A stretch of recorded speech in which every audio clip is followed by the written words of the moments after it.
Chemistry is awesome. Okay, Assalamualaikum warahmatullahi wabarakatuh and good morning to all of you. Okay, kelas.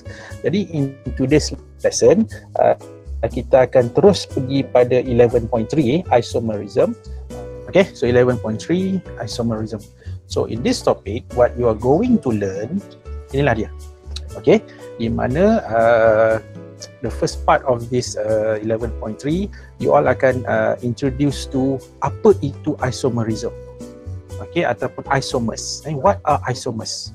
Dan nanti kita tengok pula isomers ni pula kita boleh pecahkan kepada two categories ataupun two types. Kita ada constitutional isomer dan juga kita ada stereo isomer. Okay, and then under constitutional isomer pula dia ada pecahan lagi tau. Okay, kita ada chain isomer, kita ada positional dan juga kita ada functional group isomer.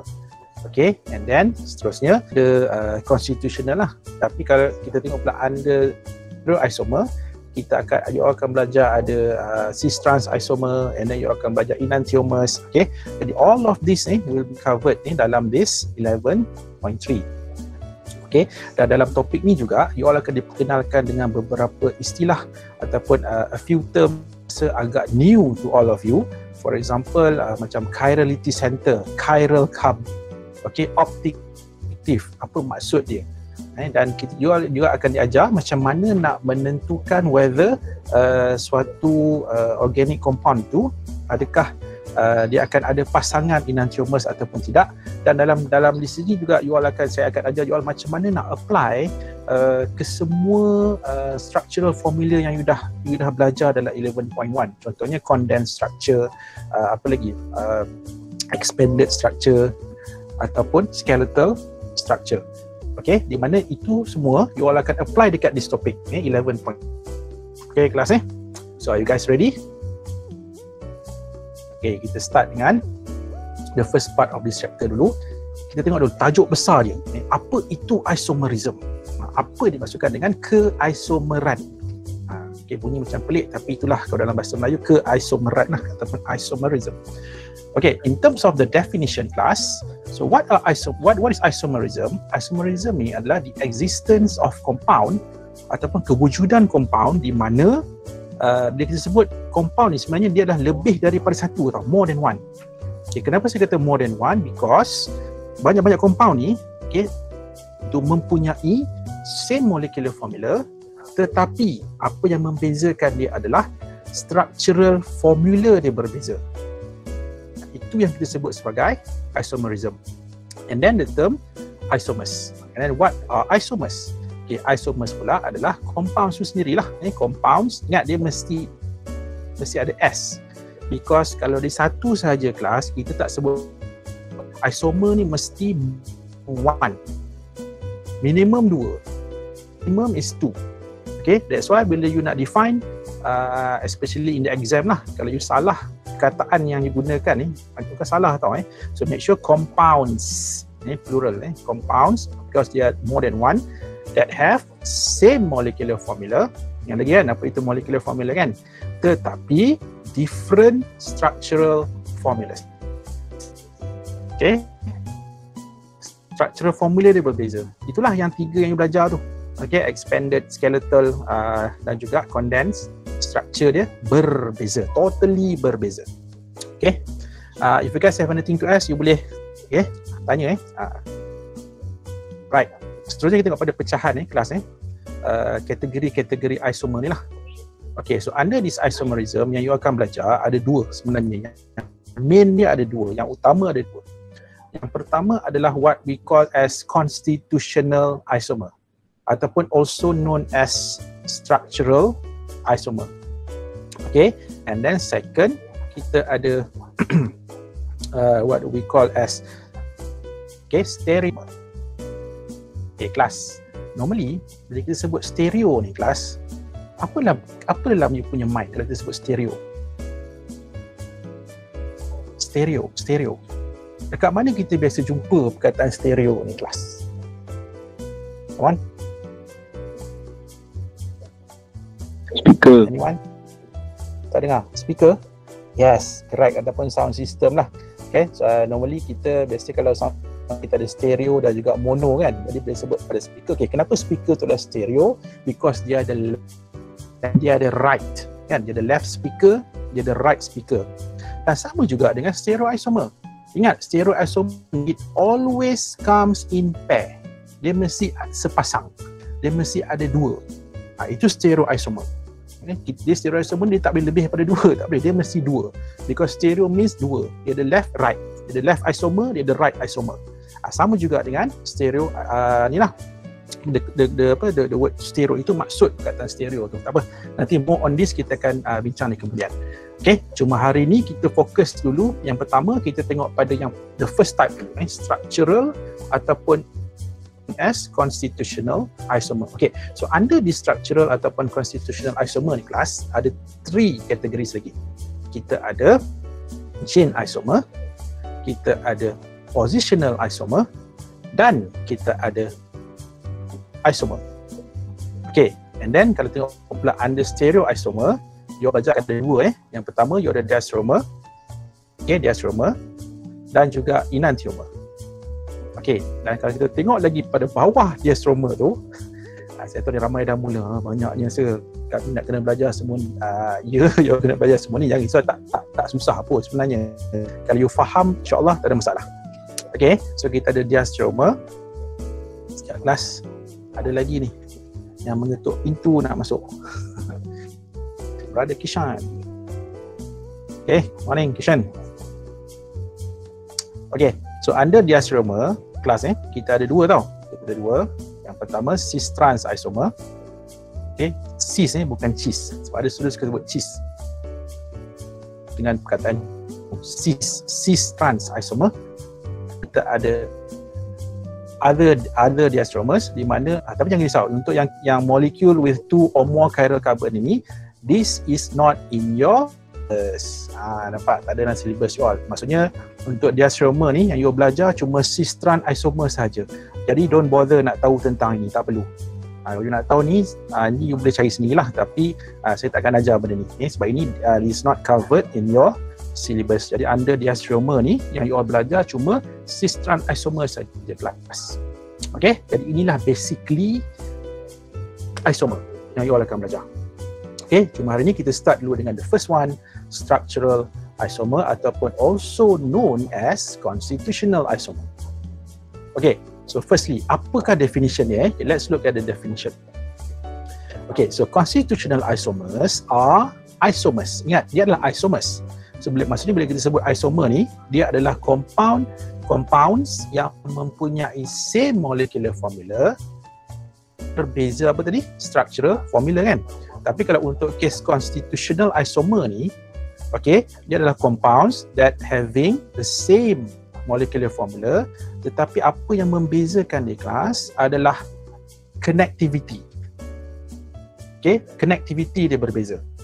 Ataupun kita, the sequence in which the atoms in the structure are bonded together ataupun are connected are different. Okay, kita ambil contoh lah kan, kita ambil contoh hydrocarbon kan, dia ada apa? Dia ada cuma ada sekarbon kan.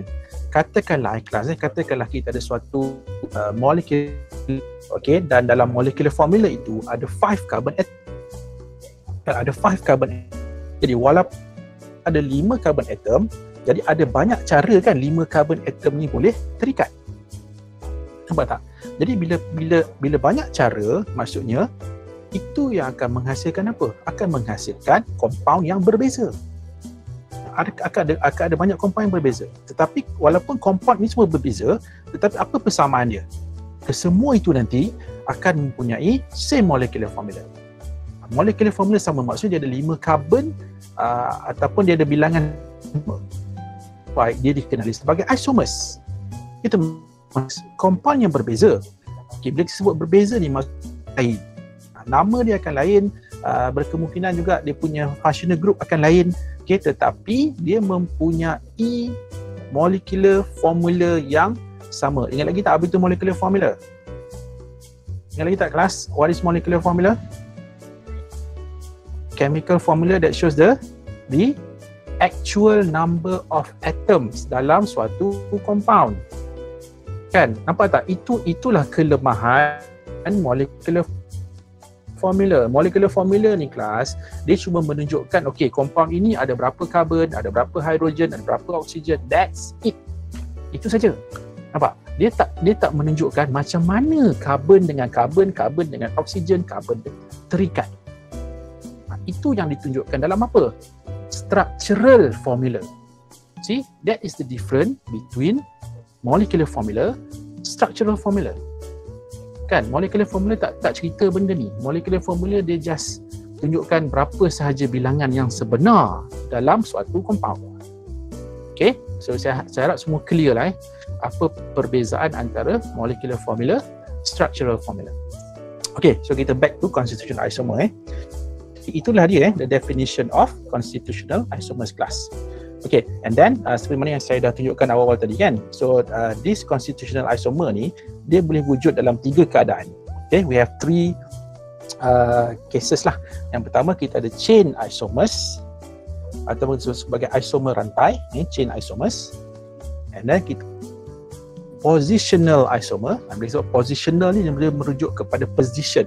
So position here maksudnya lah keduduk group ataupun kedudukan subsequent yang berbeza. Okay, so itu maksud positional isomer. And then yang ketiga ataupun the last one is functional group isomers. Okay, isomers. Okay, so kita akan go through satu persatu. And you all kalau nak tanya, boleh tanya, tak ada masalah. Okay, kita start dengan the first dulu. Chain isomers class. Okay, so what are chain isomers? Okay, so chain isomers are compounds ataupun kita sebut sebagai isomers lah.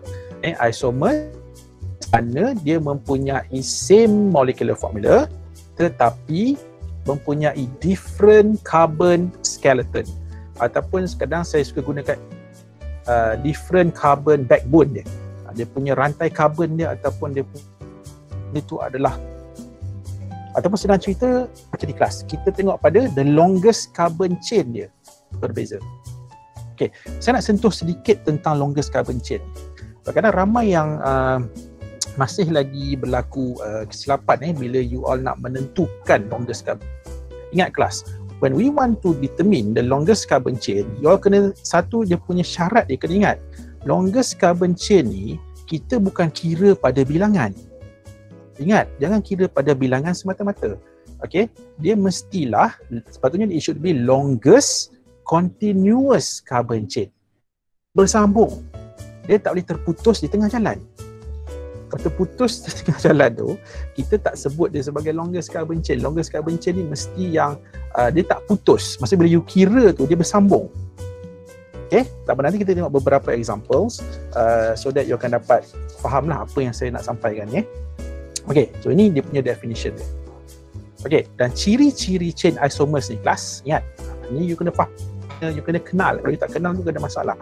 Okay, remember, they possess same functional group. Okay, so ingat lagi, functional group. Dia alkane, dia mesti alkane. Dia tak boleh alkane, satu lagi alkohol. No, dia bukan chain isomer.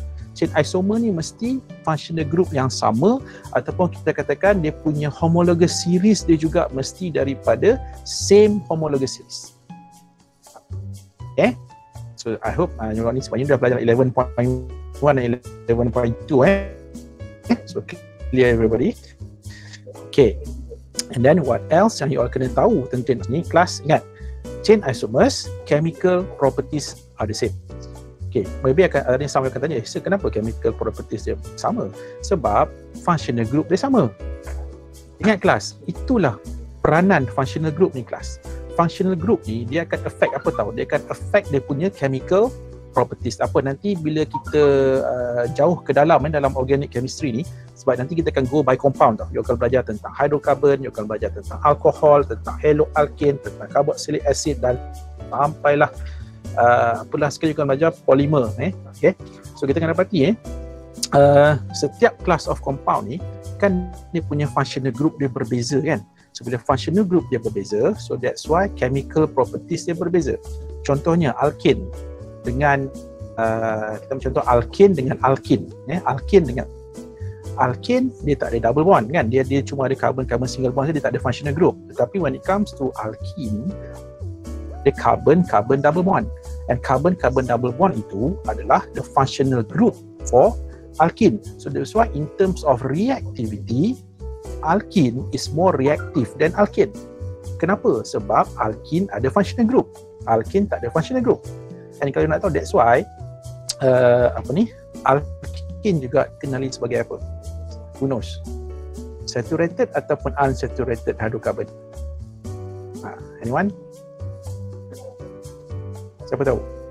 Alkene dikenali sebagai saturated ataupun unsaturated? Unsaturated. Okay, you pernah belajar kan benda ni kan? Okay, itu maksud saya. Maksud saya kat sini, apa maksud chemical properties tu? Chemical properties ni kelas dalam organic chemistry ni, bila kita mention tentang this chemical ni, dia merujuk kepada reactivity towards chemical reaction. Maksudnya ada some functional group react tertentu mengikut keadaan tertentu dengan condition tertentu dengan reagent tertentu, baru dia boleh berlaku reaction. Okay, tak apalah, more on this nanti bila kita masuk pada spesifik topik nanti kita akan tengoklah dengan lebih detail. And then ingat yang penting kat sini, chain isomers same chemical properties, however the physical properties are different. Okay, apa contoh physical properties? Boiling point, apa lagi? Melting point, lagi solubility. Kait dengan chain isomer, same chemical properties tetapi berbeza physical properties. Ini ciri-ciri dia lah. Okay, sekarang kita akan to the fun part lah. Kita nak buat satu contoh soalan. Okay, example 1, draw all the chain isomers of C5H12. Remember, C5H12 ni adalah apa? Molecular formula. Kan? Molecular formula. Okay, so sekarang ni kita nak melukis chain isomers untuk this molecular formula C5H12. So kita tahu, right now kita tahu from this molecular formula, carbon atoms dan kita ada 12 hydrogen atoms, dan dia nak kita lukis kelas dia nak kita lukis chain isomers. So nampak tak? Bila chain isomers ni, maksudnya bila ada S here means you akan ada more than one structure yang kita akan lukis. Okay, dan satu lagi saya nak ingatkan kat sini, untuk topik isomer ni, whenever the question you to draw three options. Apa saya kata tiga option? Kan you dah belajar ada berapa cara kita boleh lukis structural formula?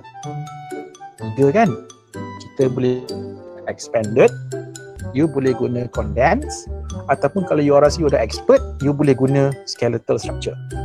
Skeletal structure ni simple, tetapi kadang-kadang ada some students dia masih ragu-ragu nak guna skeletal structure. Tapi kalau you rasa you dah okay, you dah faham macam mana nak gunakan skeletal structure, yes, you can use skeletal structure. Jadi in this case ada 3 lah. Cuma yang biasanya kalau ikut yang kita gunakan yang condense, biasa condense lah. Expanded ni kalau you all masih lagi tak berapa clear, you boleh guna expanded. Cuma expanded ni kalau saya personally saya tak suka sangat, sebab bila expanded structure ni kita akan expand everything kan. You kena tunjukkan ke semua bonding yang ada dalam structure tu, antara C dengan H, C dengan C, semua bonding kena tunjuk. Tapi kalau untuk condensed structure, kita tak tunjukkan bonding antara C dengan H ataupun C dengan C kan. Jadi that's why taklah nampak serabut sangat bila kita lukis kan. Tapi ini adalah personal preferences lah, it's up to you. Okay, cuma saya bagi tahu ada 3 cara. Okay, you nak guna condensed, expanded ataupun skeletal, up to you guys. Yang penting bilangan carbon, bilangan atom mesti cukup. Ingat dalam organik ni, you tertinggal satu carbon, you terlebih satu carbon, ataupun you tertinggal satu H, you terlebih satu H, your structure is wrong. Okay, so be careful with that. Okay, so kita balik semula pada this example. Nak lukis chain isomers kelas untuk C5H12. Okay, saya nak share satu tips. Okay, jadi tips dia kelas macam ni. Always begins the longest continuous carbon chain yang kita boleh lukis. Okay, contohnya kan dalam structure ni kita tahu kita ada C5 kan. Jadi apa kita buat? Kita start dengan the longest carbon chain is 5. Okay, jadi in this case kalau 5 daripada 1 2 3 4 5. So nampak? Okay. So kelas sebenarnya saya stylus ni saya kena lukis pakai mouse. Itulah first day kan, macam ni lah. So, okay, kelang kabut sikit hari ni. So I hope you semua boleh terima saya punya drawing ni, sebab I'm drawing this using mouse, bukannya guna stylus. Okay, so okay, minta maaf. Okay, kelas, right. So kita ada the longest carbon chain is 5, nampak? Kita start dengan 5 carbon dulu. Ingat tak? Kita nak lukis apa? Chain isomer. Ingat, chain isomer carbon chain berbeza. Carbon chain dia berbeza. Longest continuous carbon chain berbeza. Okay, ini satu. Okay, kita lukis dulu carbon chain dulu. Nanti baru kita lengkapkan the structure. Okay, ini kalau 5. Ada lagi tak kalau 5? Okay. Okay, saya tahu mungkin akan ada di 1, 2. Okay, ini saya bagi contoh kelas see the problem bila guna. Okay, sekejap. Saya menggunakan mouse ni. Okay, kelas, what if kalau saya draw macam ni? Adakah ini two different structures? Anyone? Sama. Betul, sama. Sure. Are you sure sama? Kenapa sama? Kenapa sama? Why these two structures are the same? Kalau baca dari kiri pun ada 5 carbon juga. Yes, but kita kena balik dia punya idea dia kelas macam ni. You kena look for the longest continuous carbon chain. Nampak tak? Longest continuous carbon chain. Ini kalau kita kira 1, 2, 3, 4, 5 kan? 1, 2, 3, 4, 5. Ini pun 1, 2, 3, 4, 5. Okay, mungkin some you akan ada yang kata, so ini kan dia bengkok ke bawah. Okay, you kena faham, single bond. Ingat, single bond, carbon-carbon single bond, dia boleh berlaku apa? Dia boleh berlaku free rotation. Kan? You berpeluang tak guna molecular model tu kan? Kalau you main dengan molecular model tu, kan dia boleh berlaku free rotation kan? Maksudnya dia boleh pusing ke atas, dia pusing ke bawah, tetapi at the end, still benda yang sama, structure yang sama. Okay, jadi ini pun kalau kita kira kelas 1, 2, 3, 4, 5. Ini pun 5, ini pun 5 juga. So that's why these two structures bukan isomer. Ini adalah sama. Bukan isomer, tapi sama. Itu yang masalah selalu kalau topik di kelas. Sebab saya pernah jumpa ada soalan minta, okay, draw all possible isomer. Oh, dia punya senarai dia list out sampai 10 isomer. Tapi daripada 10 tu kelas, 2 je isomer sebenarnya. Yang lagi 8 tu apa? Itu bukan isomer. Itu adalah sama. Structure yang sama. Okay, ingat isomer dengan structure yang sama berbeza. Sebab isomer ni dia mesti yang sama apa? Yang sama molecular formula saja yang sama. Tetapi structural formula dia mesti berbeza. Jadi in this case, these two actually adalah sama, bukan isomer. Okay, so tu you kena hati-hati. Always kira ataupun tengok pada longest continuous carbon chain class. Jadi in this case tak payahlah buat yang ni sebab ini benda yang sama je. Okay, apa lagi? Kalau 5 ada lagi tak longest carbon chain structure lain? Tak ada lah kan? Jadi lepas kita dah go for the longest atau maximum 5, kita kurangkan satu carbon. Why not kita jadikan dia 4? Okay, kalau 4 pula 1, okay, 3, 4 plus. Okay, 2, 3, 4. Longest carbon chain is 4. Tapi masalahnya dalam structure-nya ada 5 carbon. So where should we put this one more carbon atom? Dia akan jadi apa? Okay, saya nak tanya, what do we call carbon yang tidak termasuk dalam longest carbon chain? Dia akan jadi apa? Start with an S. Anyone tahu apa term dia tu? Dia akan jadi substituent. Remember, substituent, kumpulan penukar ganti. Okay, substituent. Contohnya apa? Alkyl groups. Kan you familiar kan kata alkyl Contoh macam methyl, propyl, butyl, itu semua itu disebut sebagai substituent. Jadi sekarang ni longest for should we put satu lagi carbon plus. Boleh tak kalau saya letak kat sini satu lagi carbon? Apa akan jadi kalau saya letak dekat sini? Adakah ini isomer? Bukan. Longest carbon chain berapa ni? Kalau saya letak dekat sini. Longest carbon chain is still 5. Longest continuous still 5. Maksudnya ini bukan isomer, ini sama dengan yang atas. Nampak tak? Jadi you tak boleh letak dekat. Okey, macam inilah senang. Kalau you nak mengelakkan berlaku kesilapan, kalau saya lebih suka kita buat numbering. Kita numberkan the carbon atom so that kita akan minimizekan the mistakes ni yang kita akan buat. Contohnya kita labelkan ini carbon number 1, so ini carbon number 2, so ini carbon number 3, and here is carbon number 4 plus. Okay. Jadi sekarang ni kalau kita letak C ni dekat carbon number 1, still the longest carbon chain is 5. Kan, longest carbon chain is 5. Maksudnya ini dua ni adalah masih lagi structure yang sama. Jadi where should we put this one more carbon atom ni? Kat mana? Yes, carbon number ataupun carbon number 3 class. Yes, good. Carbon number 2 atau carbon number 3. Kalau saya letak dekat carbon number 4, apa jadi? Still you akan dapat structure yang atas. Nampak tak? Continuous. Nampak tak kan? Okay. Still kita akan dapat 5 kan? So, jadi sekarang ni pilihan dia ada 2 sahaja. Sama ada kita letakkan here ataupun you letakkan dekat carbon number 3. Tapi kalau you letakkan dekat carbon number 3, sebenarnya sama je dengan you letak dekat carbon number 2. Sebab the longest carbon chain is still 4.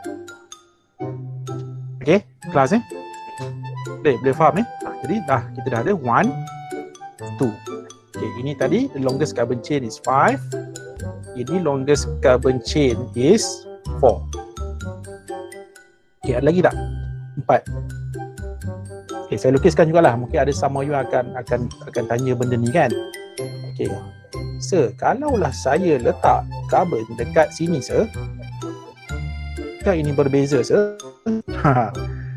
Berbeza ke sama ni? Kelas. Okay, dia macam ni tau. Bila kita positionkan carbon ni dekat sini, dia macam ni. Nanti bila you dah dalam organik nanti, you akan belajar nomenclature tau. Nomenclature ni adalah satu cara macam mana kita nak menamakan organic compound. And to name organic compound, there is a system that you are going to use. Sistem kita sebut sebagai IUPAC system. Sistem IUPAC. Maksudnya dia ada satu guideline yang kita kena follow whenever kita nak menamakan organic compound. Sebab kalau kita tak ada sistem, nanti dekat Malaysia dia bagi nama lain, you pergi US nama dia lain, you pergi Australia nama dia lain, New Zealand nama dia lain, kan susah. Jadi untuk satu dunia ni, bila belajar organik, you akan nama yang sama.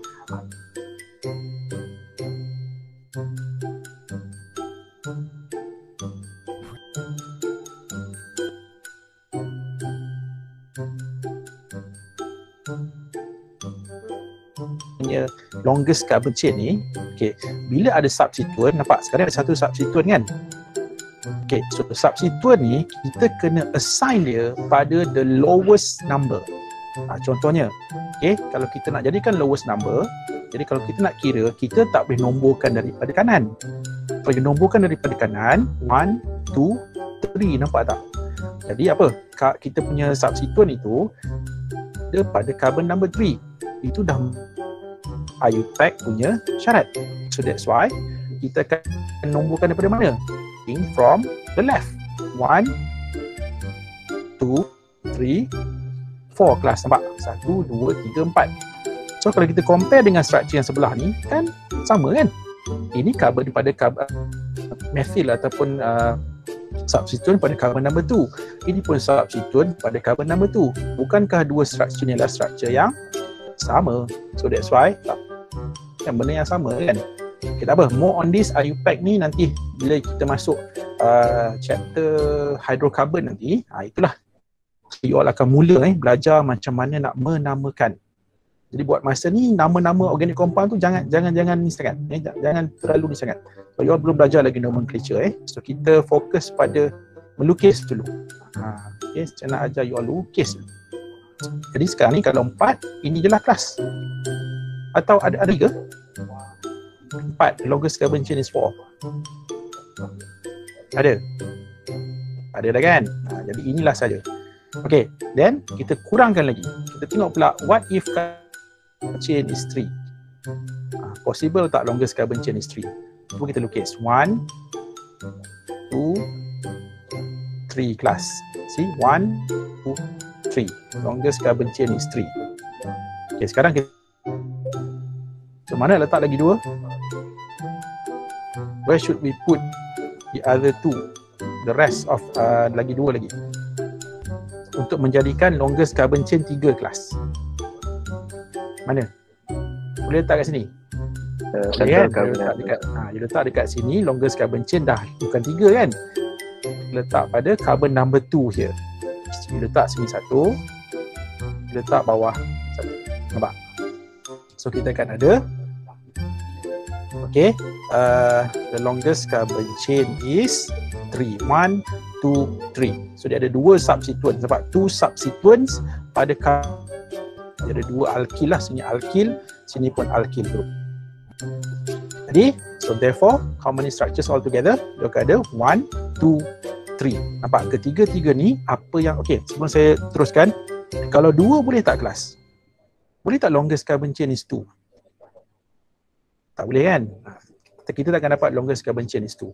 Jadi minimum yang paling rendah adalah 3 lah. Maksudnya that's why kita ada 3 structures ataupun kita ada 3 chain isomers. Okay, so adakah ini kita punya jawapan? Adakah ini jawapan dia? Ini yang selalunya berlaku tau kelas. Sebab saya selalu jugalah jumpa dalam exam kan. Student bila dia minta lukis chain isomer, student jawab macam ni saja. Salah ni. Sebab apa yang you bagi ini cuma carbon skeleton saja.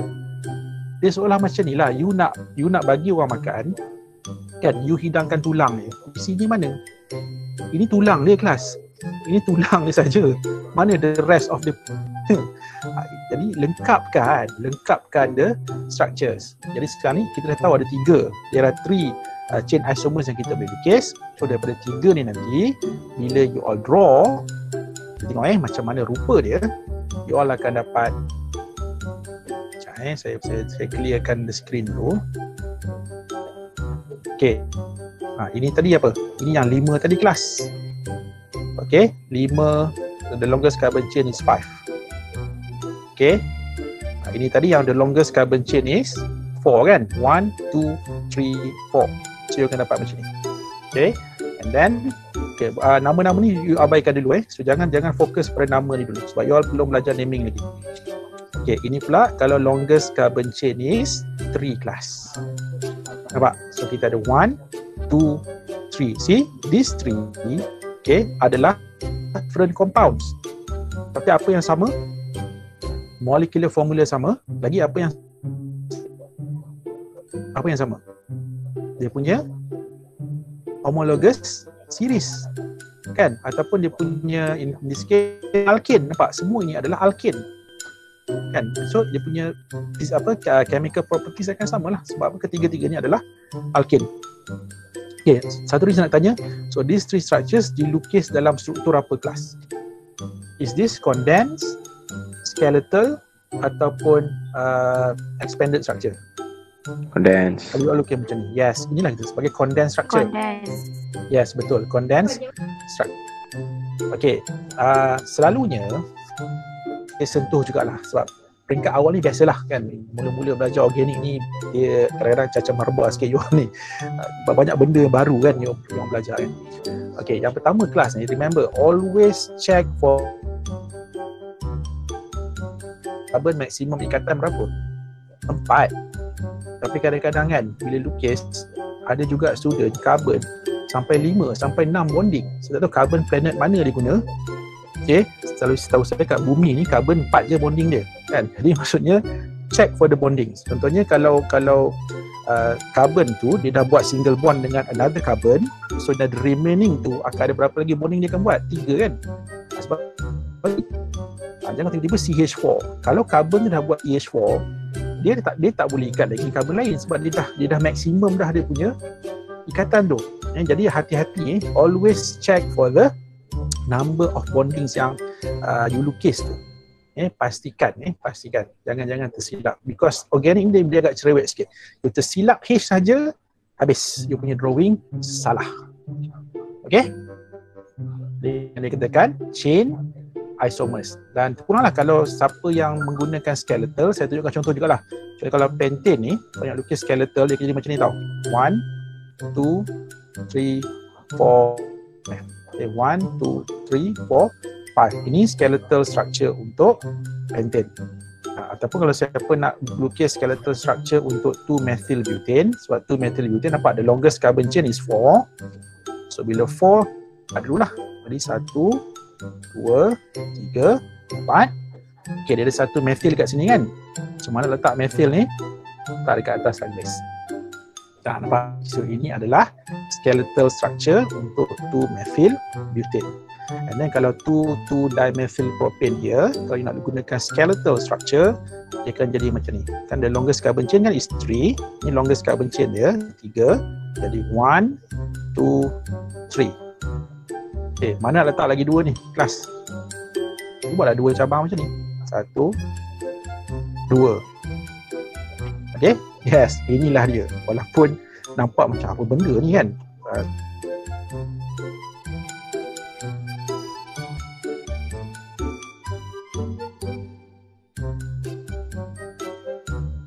Structure kelas. Skeletal structure ni kalau nak tahu dia punya history dia lah, yang sejarah dia macam ni. Skeletal structure ni dia diperkenalkan untuk memudahkan kita melukis. You bayangkan kelas katakanlah kalau dalam suatu organic compound tu ada sampai 30 carbon, sampai 50 carbon, takkan you nak guna condense? Ataupun the worst is takkan you nak guna expanded structure kan? So that's why untuk memudahkan kita akan gunakan skeletal structure. That is the purpose actually. You all diperkenalkan dengan skeletal structure. Cuma kadang student ni skeletal kan. Okay, kalau setakat ethane kelas, kita ambil contoh lah katalah CH3 kan, ethane, tanah. Okay, kalau kita lukis skeletal macam mana? Macam ni Okay, dia macam ni. Kalau molekul-molekul yang simple, tak payahlah you nak guna skeletal. Itu dah malas sangat tu kan, teruk sangat tu. Okay, dia normally kalau skeletal ni dia sangat sesuai kalau at least 3 carbon lah. Okay, 3 carbon ke atas, yes, you boleh guna skeletal. Saya pernah ada student tanya, sir, kalau methane CH4, macam mana kita nak lukis skeletal structure, sir? You all menjawab tak soalan ni? Macam mana nak lukis skeletal structure untuk methane? Ada student kan kata kita guna dot. Boleh guna dot? Okay, lama saya tekan pula. Okay, boleh ke kita guna dot kelas? Tak boleh. Dot tu represent apa? Dot ni represent elektron kan. Jadi kalau satu carbon tak bolehlah guna skeletal. So that's why skeletal structure ni minimum 3. Okay, minimum 3. Janganlah everything you nak skeletal kan. Tengok pada kesesuaian lah. Tengok pada kesesuaian structure. Okay, setakat ni ada apa-apa nak tanya ke? Saya minum sikit. Kelas, ada anything yang nak tanya? Bismillah.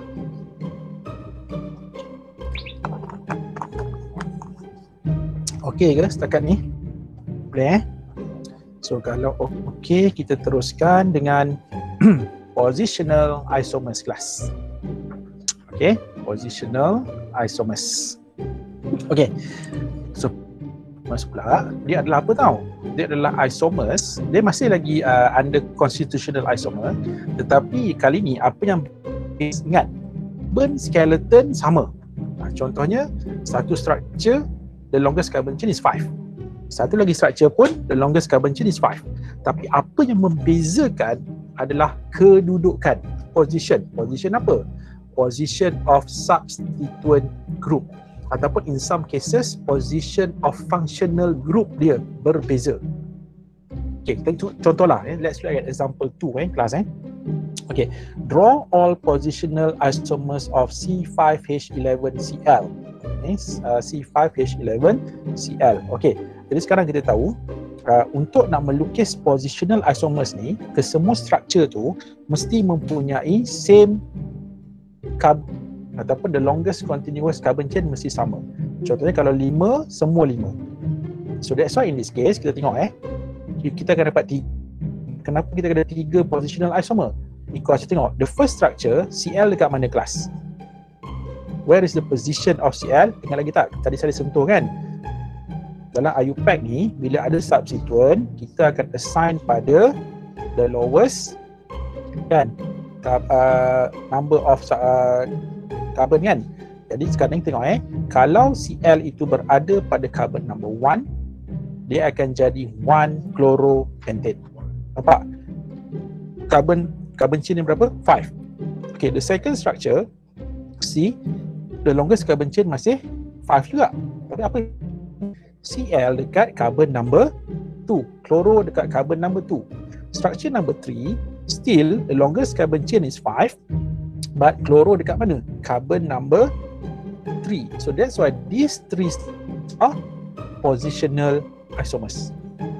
Jadi saya ulang balik ciri-ciri positional isomers ni, dia mesti same carbon skeleton, okay, same functional ataupun substituent yang sama, dan juga berbeza carbon ataupun longest continuous carbon chain. So ini ciri-ciri positional isomers kelas. Okay, boleh faham kan? Saya rasa ni dia tak susah sangat lah. Okay, jadi kita tengok yang seterusnya. Right. Okay, alamak dia dah keluar jawapan lah. Tak apalah. Okay, kita tengok satu persatu. Ni sebenarnya ada 2 soalan kat sini ni. Saya pisahkan dulu. Okay, let's look at the first one C4H8. Okay, kalau tengok pada C4H8 ni, bila you all lukis, kita akan ada 2 tau. Kita akan ada 1 butene dengan 2 butene. Okay, apa beza 1 butene dengan 2 butene ni? Okay, kalau kita tengok sekarang ni, the longest carbon chain berapa? 1 butene, the longest carbon chain is 1. Okay, sekejap Okay, ada 4. 1, 3, 4. 2 butene. Just class. Ini carbon-carbon double bond berada pada carbon number 1, carbon number 2. Nampak tak? 2 butene, carbon-carbon double bond berada pada carbon number 2 and carbon number 3. So that's why these two adalah positional isomers.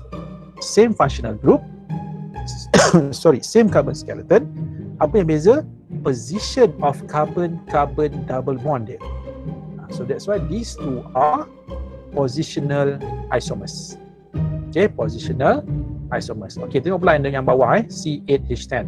So C8H10 kalau kita lukis pula you ada 3 lah, 1,2-dimethylbenzene, 1,3-dimethylbenzene, 1,4-dimethylbenzene. Okay, kalau tengok dekat sini, ketiga, the 3 of this, all of these are dimethylbenzene. Tapi apa yang membezakan dia kelas? Position of methyl tu. Contohnya ini 1, 2. 1, 2, 1, 2. Ini 1, 3. Ini 1, 4. 1, 2, 3, 4. 1, 2, 1, 2, 3, 1, 2, 3, 4. Nampak? 1, 2, 1, 3, 1, 4. So that's why these 3 adalah masih lagi positional isomers. Kenapa? Sebab ketiga-tiga ini mempunyai molecular formula yang sama, functional group yang sama, lagi apa yang sama? Substituent yang sama. Cuma yang membezakan adalah kedudukan substituent itu yang membezakan ketiga-tiga structure ini. So that's why these 3 adalah positional isomers. Okay, sedikit tentang benzin ni sebab saya pun dah jumpa ramai yang tanya juga. Ada yang keliru. Sebab ada kadang-kadang benzin dia buat bulat kat tengah, ada setengah benzin dia buat sebenarnya sama kelas. Kita ada 2 cara sebenarnya nak melukis benzin ni. Okay, sama ada you buat 3 double bond like this ataupun macam ni. Ataupun nanti you akan belajar kenapa benzin kita boleh lukis bulat dekat tengah ni. Ini sekali tengok dah macam apa ni kan, macam nut kan. Kalau siapa yang ambil kan pisang kejuruteraan, ini kan simbol bagi nut tu kan. Nut tu screw tu kan. Okay, so ini bukan, ini adalah benzin. Kita ada dua cara sebenarnya nak melukis benzin. Nanti lah bila kita sampai chapter 13, chapter 13 nanti kita akan belajar dengan lebih detail tentang benzin ini. Okay, kelas kita teruskan Alright, yes, kita pergi pada exercise. Okay, soalannya adalah draw all the chain and positional isomers of C4H9. Sebenarnya benda ni dah ada jawapan dalam you punya nota kan. Okay, tak apa, kita tengok je lah. Kita tengok je. Sekarang kita C4H9Cl dan dia minta you all lukiskan all the chain isomers dan positional isomers yang molecular formula. Okay, kita tengok pada jawapan lah terus Okay, kelas untuk chain isomers, inilah dia yang you all akan dapat. Okay, nampak? Kita akan cuba analyse satu persatu Okay, kenapa dua-dua ni adalah chain isomer? Okay, yang pertama ingat, chain isomer mesti apa? Same functional group. Same molecular formula. Same longest continuous. Same substituent. Tapi berbeza apa? Berbeza dia punya longest continuous carbon chain. Okay, cuba kita check Ini longest carbon chain berapa kelas? 1, 2, 3, 4. Nampak? Cl dekat carbon number 1. Ini longest carbon chain is 1, 2, 3. Cl masih lagi dekat carbon number 1. Nampak? Untuk nak menjadikan chain isomer ni kelas, ingat bila ada functional group ataupun bila ada substituent, kedudukan substituent mesti sama. Yang membezakan dia punya carbon chain ni 4 kan? Okay, sorry. So ini the longest carbon chain is 4 kan? 1, 2, 3, 4. Tapi ini 1, 2, 3. L dekat carbon number 1. Ini pun Cl dekat carbon number 1. Tapi bezanya ini longest carbon chain is 4. Longest carbon chain is 3. So that's why these two are chain isomers. Okay, sama juga dengan yang kat bawah ni. Okay, dan kat bawah ni pula bila kita lukis 1, 2, 3. See, longest carbon chain is 3. Cl dekat mana? Cl dekat carbon number 2. See, ni 1, 2, 3, 4. Nampak? Cl still dekat carbon number 2. Tapi longest carbon chain ni berapa? So that's why these two adalah chain isomer. Okay? So clear everybody? Tapi nanti kita akan tengok contoh soalan tutorial you all Okay, next, positional isomer pula. Okay, kenapa these two structures adalah positional isomer? Ingat, positional isomer mesti apa? Molecular formula sama, functional group sama, longest continuous carbon chain sama. Membezakan apa? Position of substituent ataupun position of apa? Substituent tu ataupun functional group tu yang berbeza. Contohnya ini longest carbon chain 4. Longest carbon chain 4, nampak? Ini Cl dekat carbon number 2, ini Cl dekat carbon number 1. So that's why these two okay adalah apa? Positional isomers class. Okay, so clear everybody? Right, seterusnya. Okay, sekejap. Okay, itu yang kedua pula longest carbon chain 1, 2, 3. See, longest carbon chain is 3. Ini pun 1, 2, 3. Longest carbon chain pun 3. Cuma beza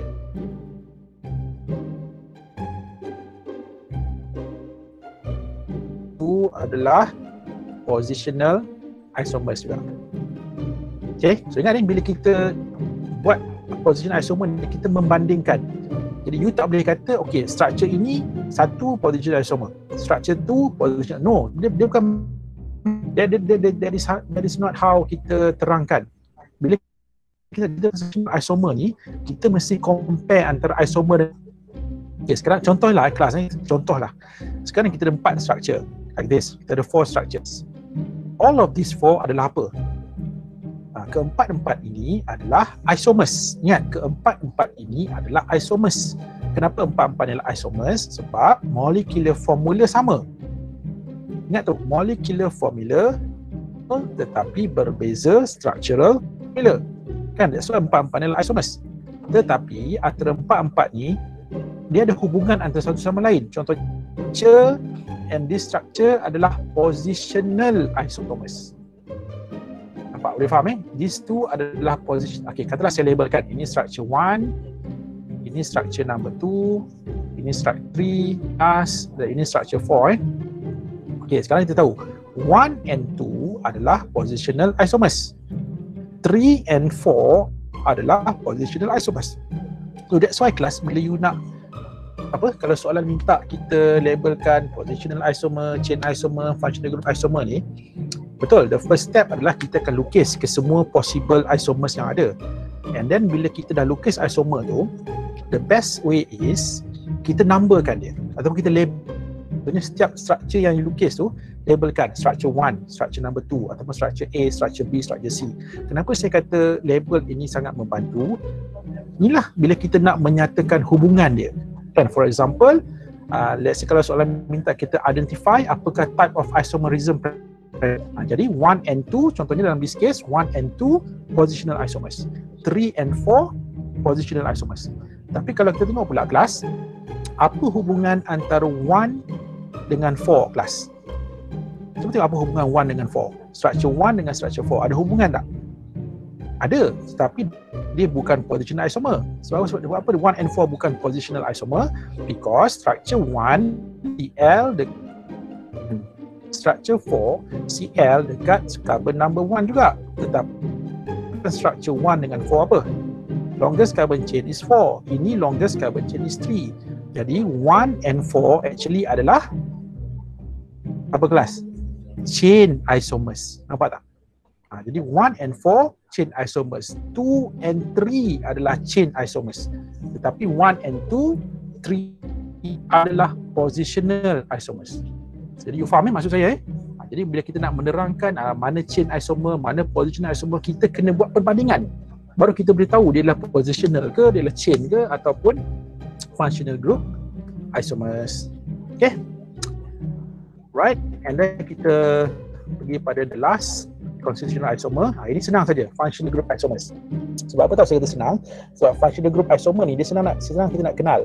As long as dia mempunyai same general formula ataupun same molecular formula, okay, dia hanya mempunyai apa yang berbeza. Dia mempunyai different functional groups saja. So as long as the functional groups are different, okay, jadi these isomers adalah functional group isomers. Okay, dan kalau tengok ciri-ciri dia okay, ini satu cara lah kalau you nak sebenarnya tak perlu hafal pun benda ni kalau you dah faham, biasanya tak ada masalah sangat. Okay, dia macam ni tau. Cara kita nak kenal, kalau molecular formula dia kelas CN H2N plus 2O, bila kita lukis isomers, kita akan dapat dua class of compounds. Kita akan ada alcohol, ether. And then kalau CnH2NO, you akan ada aldehyde dan ketone.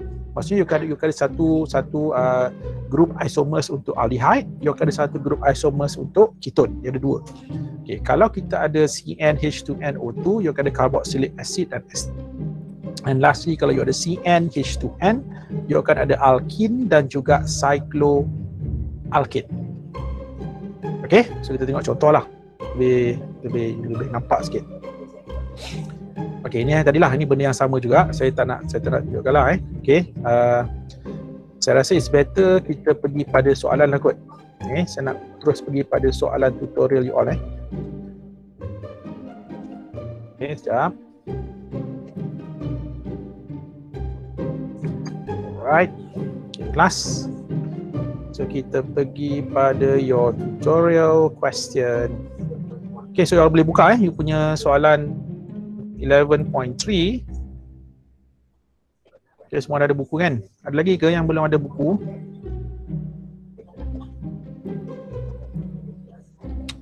Okay, so mana yang masih lagi tak ada buku tu, kalau nak order nanti bagi tahu pada saya lah Cuma nak dapat bila tu saya tak pastilah sebab kena order dulu. Okay, so kita pergi pada soalan 1B kelas. Ini pun saya tahu ramai dah jawab soalan ni. Cuma kita nak check lah sama ada betul ataupun tidak apa yang you all dah buat tu. You all boleh check balik jawapan masing-masing. Yang mana yang dah jawab tu Okay, so sekarang kita dapat kat sini, draw all constitutional isomers of compounds with the formula FH12O and then identify the type of isomerism present. Okay, jadi kelas, so this is the formula. Okay, the molecular formula C5H12O class. Okay, and then kita identify the type of isomerism ni, maksud dia apa? Yang tiga tadi itulah kelas. You kena identify mana pasangan chain isomer, mana pasangan positional isomers, mana pasangan functional group isomer. Okay, cuba kita kena draw dulu, kita kena list out dulu ke semua isomer yang kita boleh lukis. Okay, so dia mesti tahu, firstly apa kita akan buat, from the given molecular formula, cuba kita tukarkan the general formula dia dulu. Okay, contoh kalau C5H12O, ini apa? N H apa? 2N plus 2O. Kan? Kelas kan? Jadi kita ada this dia punya formula kan? Okay, cuba kita tengok balik table tadi. Cuba tengok table tadi kelas. Kalau kita ada CnH2n plus 2O, okay, ni kan CnH2n plus 2O kan, kita ada berapa class of compounds? Kita ada 2 classes of compounds. Maksudnya bila kita lukis isomers, you akan ada isomers untuk alkohol, you akan ada isomers untuk ether. Jadi bertambahlah memang akan ada banyak structure yang you akan lukis. Kalau tak silap saya ada all together akan ada 12. Yes, kelas 12 structures yang you all kena lukis. So now let's look at all of those 12 structures. Okay, kita tengok balik pada soalan tadi. Okay, ada 2 kan? Kita akan ada 2. You akan ada alkohol. Okay, dan you akan ada ether. Okay, so untuk memudahkan kita start satu persatu lah. Now let's start dengan alkohol dulu kelas. Kita buat untuk alkohol dulu. Okay, kelas alkohol. Apa functional group bagi alkohol? Alkohol dengan general formula dia apa? R O H kan? Bukan roh R ni stands for alkyl. Dia dah OH ni ataupun hydroxy ataupun hydroxyl lah. That's why alkohol juga dikenali sebagai hydroxy compound Dia ada OH ni, hydroxy group. Okay, jadi ini alkohol. So R ni apa? Alkyl. Alkyl ni apa tau? Alkyl lah, rantai karbon lah. Rantai karbon. Jadi sama juga macam yang kita bincang tadi kelas. Kita akan sentiasa mula dengan apa? The longest carbon chain yang kita boleh lukis dulu. Jadi sekarang kita dah apa? Kita ada 5 carbon atoms. Kan? Kita ada 5 carbon atoms. Jadi kita start dengan the longest carbon chain is 5. Jadi 1, 2, 3, 4, 5. Okay, kita ada 5 Kita ada 5 carbon atom. The longest carbon chain is 5 plus. Okay, and then mana nak letak OH? Kalau 5 carbon. Okay, kita start dengan 5 carbon atom dulu. Jadi the first thing that we can do adalah letak OH dekat carbon number 1.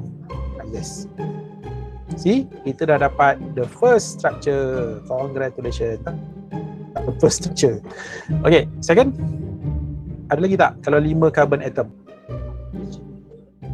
Plus 5 carbon atom. 1, 2. Susahnya nak kena lukis pakai mouse ni kan. Okay, so you boleh baca tulisan saya pakai mouse ni. Okay, second structure kita letak OH dekat carbon number 2. Nampak? Sama tak dua ni? Berbeza kan?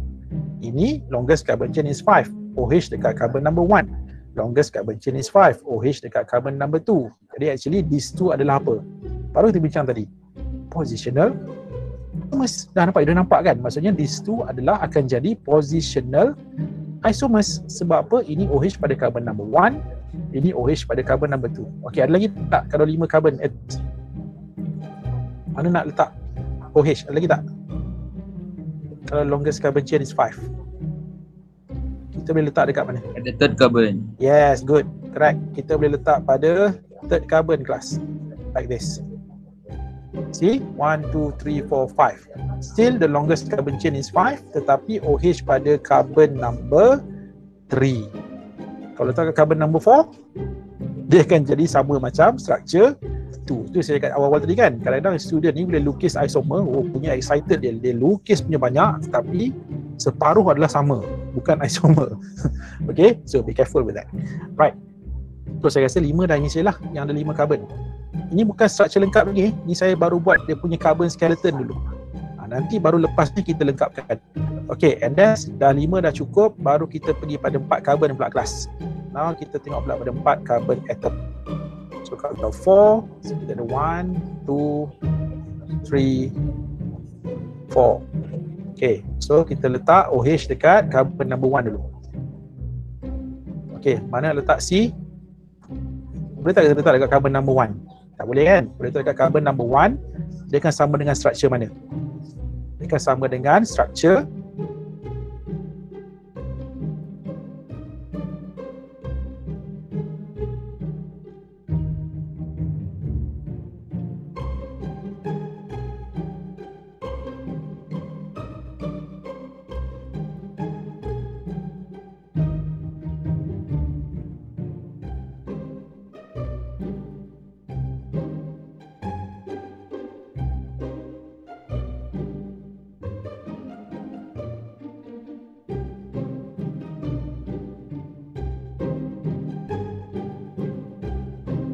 One, two, three. Nampak? Position of methyl dekat carbon number 3.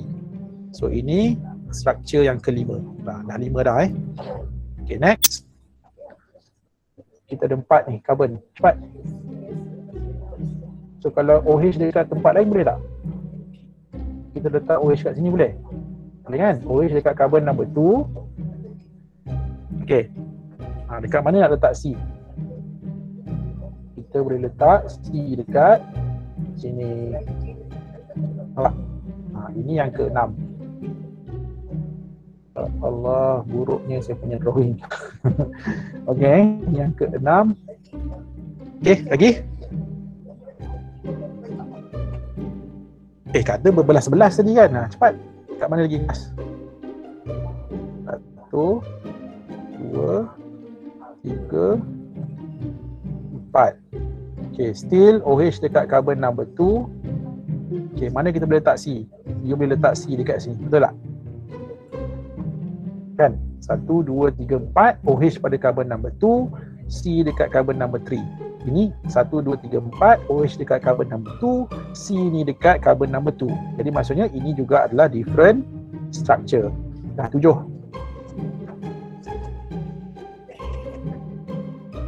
So ini dah berapa dah? Dari 7 kan? Ini kalau longest carbon chain is 4. Ada lagi ke? Anyone? Longest carbon chain is 4.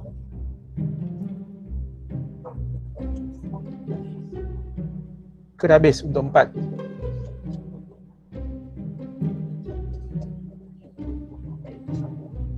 Hello? You guys are still there? Pagi-pagi ni biasalah kan? Okay, kelas. Ada lagi tak? Come on. Tak ada, sir. Tak ada dah? Sure? Okay. Yes, sebenarnya tak ada dah So kita pergi pula. Kita kan saya kata ya, kita kurangkan satu carbon kan. Jadi dah 5 dah buat, 4 kita dah buat. Tengok pula, what if kalau the longest carbon chain is 3 saya cuba buat dekat skrin yang berbeza. Okay. Sekarang kita tengok pula, what if kalau longest carbon. Okay, kalau 3 kita akan 2, 3 kan? Okay, first kita ada OH kan? Kita letak OH dekat carbon number 1.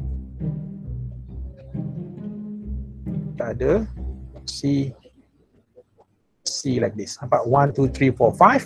OH dekat carbon number 1. The longest carbon chain is 3. See? Ni dah structure yang keberapa tadi? Ke-8 kan? Ni dah structure yang ke-8. Okay, 3 carbon. Ada lagi tak? 3 carbon.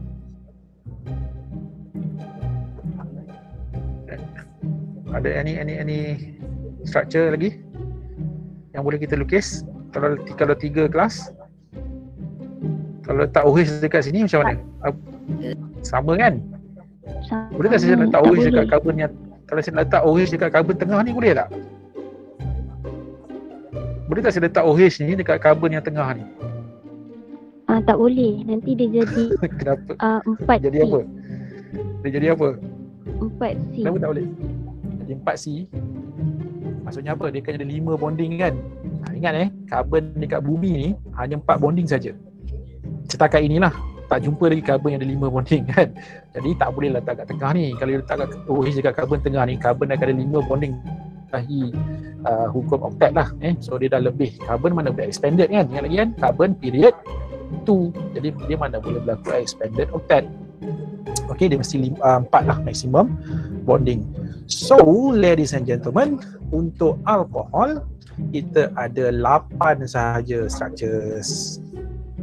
Ke ada yang dapat 9? Are you guys agree with me? Betul ke 8? Ke ada yang saya dah settle? Betul. Betul Semua setuju 8 sahaja. Part terlebih itu cuba cek balik. Saya takut yang lukis tu bukan isomer tetapi sama. Bukan isomer. Okay, so untuk alkohol kita dah done. We are done with alcohol. Kita pergi pula pada ether. Okay, kelas ether. Alright. Okay, kelas ether apa general formula ether? ROR. Okay, ROR ataupun COC lah. Dia O kat tengah-tengah, single bond dengan carbon. Okay, so itu ether. Right, so kita ada apa sekarang ni? Kita ada C5 kan, 5 carbon. Dia ada berapa cara untuk kita lukis ether? Okay, satu, kita boleh lukis macam ni. Sekarang ni saya buat carbon skeleton dulu Saya tak lukis structure penuh dulu. Okay, kita ada 1, 2, 3, 4 like this. Nampak? COC. Inilah ether Dah 9 9. Yang ke 9. And then yang ke 10. Okay, kelas. Mana kita nak letak O? Kita boleh letak O dekat tengah-tengah pula kan? Like this. O C C. Okay. See, longest carbon chain is 5. 1, 2, 3, 4, 5. 1, 2, 3, 4, 5. Dia tak ada substituent kan? Okay. 9, 10. Okay, and then yang ke 11. Tadi kata ada 12 kan? Kita check lah betul ke 12. Okay, kita tengok mana lagi kita nak letak? Macam mana kita lukis? Kita buat macam ni kelas. Yes. 2, 3, 4. Nampak? Still longest carbon chain. Sorry, bilangan carbon 1, 2, 3, 4, 5. Nampak? 5. So ini juga adalah ether. Nampak tak CO. Sini pun alkyl juga. So yang ke 11. And then yang ke 12. Okay. Ni CO.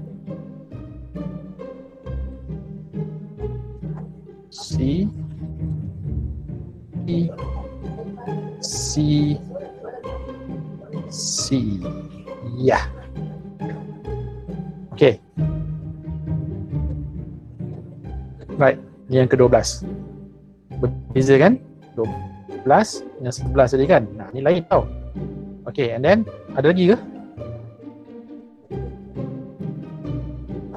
Any other structure? Come on. Ada lagi tau sebenarnya. Sebenarnya 13 ni. Oh, banyaknya sir kan? Yes, kita ada C O. Lepas tu here C like this. Okay, kalau you all kira 1, 2, 3, 4, 5. Nampak? 1, 2, 3, 4, 5. Ini pun O1. Okay. Ada lagi kelas? Ada yang dah berpinar mata banyak sangat carbon hari ni. Okay, come on. Ada tak yang saya dah miss out? Ataupun ada yang you lukis tapi saya tak lukis?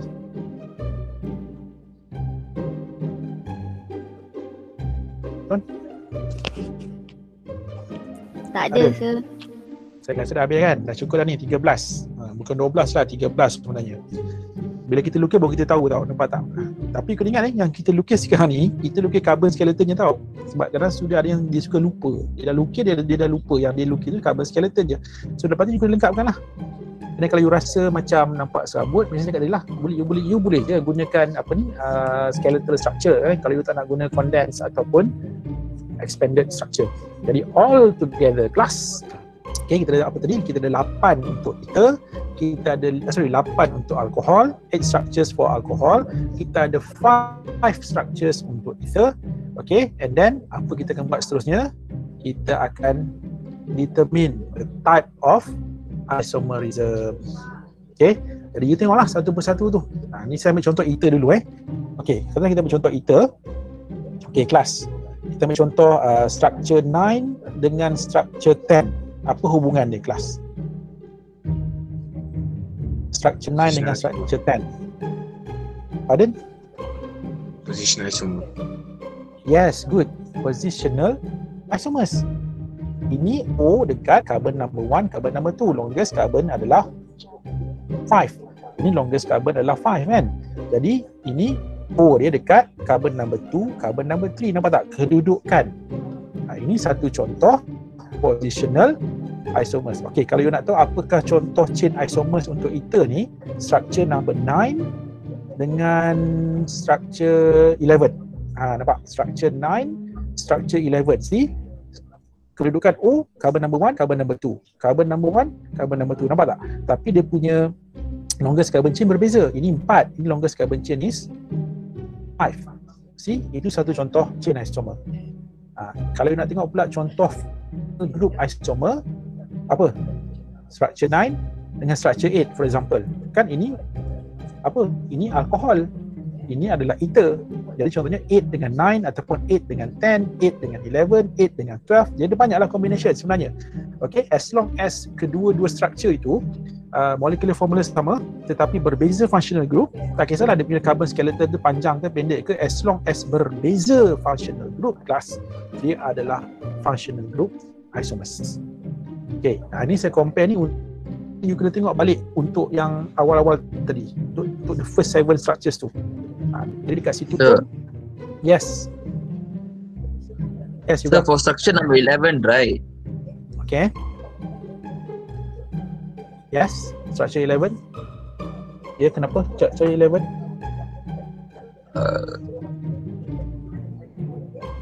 Nak tanya apa juga? Come on.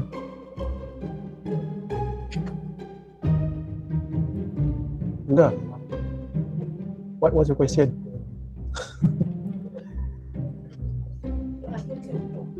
Hai. In the text. Ya, putus lah, saya tak dengar punya suara.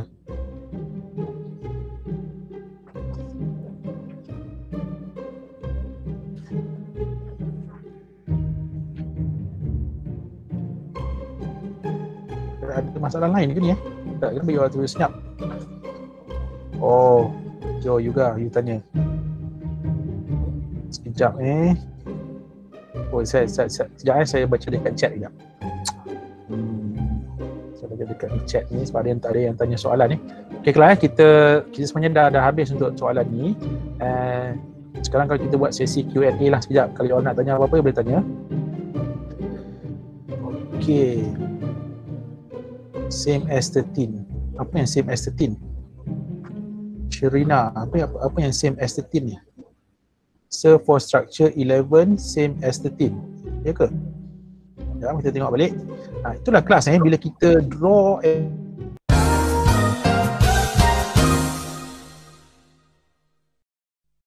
Aduh, hai. Okay. Hello. Hello, sir. Maaf je, tadi wifi college ni saya cakap seorang-seorang rupanya. Okay, so where were we? Tadi saya explain tu, okay tak? Okay, tadi balik semula pada isu tadi. Okay, kelas macam ni lah, kita kena bear with this. Okay, kadang-kadang line yang tak berapa stabil ni. Okay, sekejap saya nak tunjukkan balik kita punya apa yang kita bincang tadi. Okay, sebab tadi ada yang tanya kan 11 and 13. Alamak, dah terpadam lah. Okay, tak apalah, saya rasa nanti you boleh tengok balik sebenarnya. Okay, untuk soalan tadi, sebab ada yang bertanya tadi tentang structure 11 untuk iter tadi. Okay, structure 11 and 13.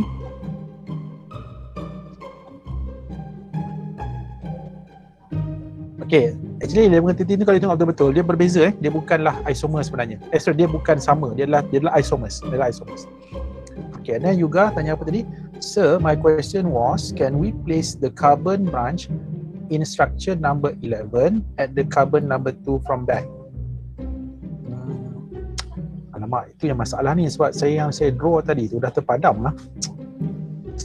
Sebab bila putus tadi dia dah disconnect. Okay, dia macam ni lah kelas. You tengok balik, kalau dia memang totally berbeza, dia punya connectivity dia berbeza, then kita terima dia sebagai isomers lah. Tapi kalau you check, tu saya kata bila kita draw isomers ni kelas, the best thing yang patutnya kita buat adalah kita nomborkan. Kita letak numbers. Okay, kita buat numbering. Sebelum kita buat numbering, kita boleh tahu connectivity dia tu adakah sama ataupun berbeza. Okay? Boleh semua orang? Okay, setakat ni okay tak? Okay, ataupun juga nanti you boleh redraw the structure, nanti you hantar dekat saya, nanti saya akan respon. Okay, cuba you buat perbandingan tu. Nanti you WhatsApp dekat saya je. Tapi basically the idea itulah. Nanti kan tadi kita lukis kan ada 13 structure tadi, dan daripada 13 tu kelas, sekejap.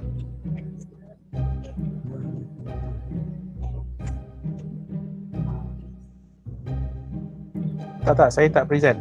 Saya dah tutup tadi. Saya tak present lagi. Ya, jangan memang you tak nampak apa sekarang sebab saya tak share apa-apa pun. Ni kita dah habis sebenarnya untuk constitutional isomers.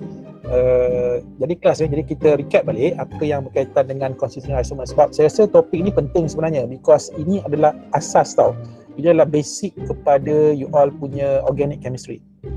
Okay, sebab nanti bila you dah masuk topik yang akan datang, contohnya dah masuk spesifik lah alkin dan seterusnya lah sampailah polimer, you all akan banyak menggunakan benda-benda ni tau.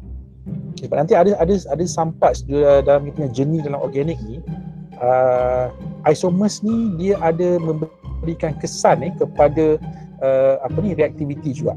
Kan kita bincang tadi kan, ada isomers, dia adalah isomers tetapi dia mempunyai different chemical properties kan. So sebab tu penting untuk you all kenal isomer. Yang penting sekarang you tahu lukis je, itu yang penting. You tahu lukis, lepas tu you kena tahu juga hubungan tu tadi lah, sama ada chain isomers, positional isomers dan juga functional group isomers class. Okay, anything else class? Ada lagi ke nak tanya apa-apa berkaitan dengan constitutional ni sebelum kita pergi pada the second type of isomers, stereo isomers? Tak apa, nanti saya akan share lah jawapan untuk soalan tutorial tadi, jangan risau, nanti saya akan share dia punya jawapan dia. Anything else tentang constitutional isomers? Okay, sebab kita punya kelas actually sampai 10:30 ada lebih kurang 25 minutes lagi ni. So saya masuk sikit lah, saya masuk sikit tentang stereo isomers. Kita tengok sedikit tentang stereo isomers.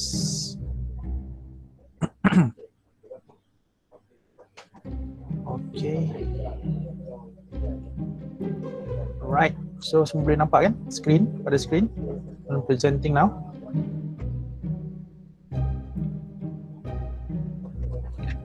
Kalau kita disconnect lagi ni, nanti maklumkan dekat ni dalam WhatsApp ada yang maklumkan tadi, terima kasih. Okay kelas, so kita tengok sikit lagi lah sebelum sebagai penutup lah untuk kita punya lesson hari ni.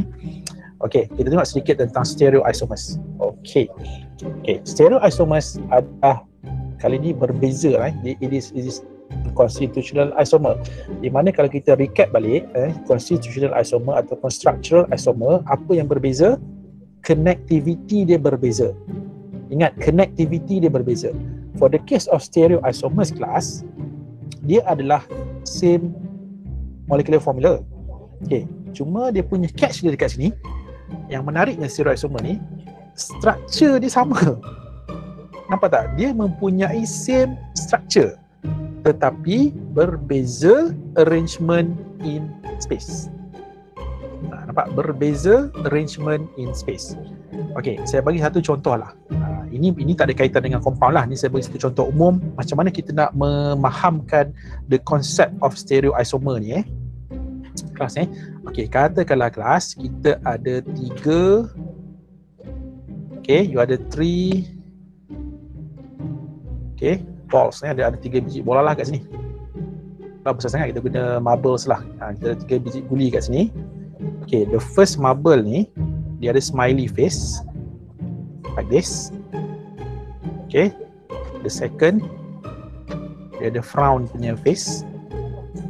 Okay, dan yang ketiga okay, dia ada cheeky punya face lah, dia jela lidah macam ni lah. Okay.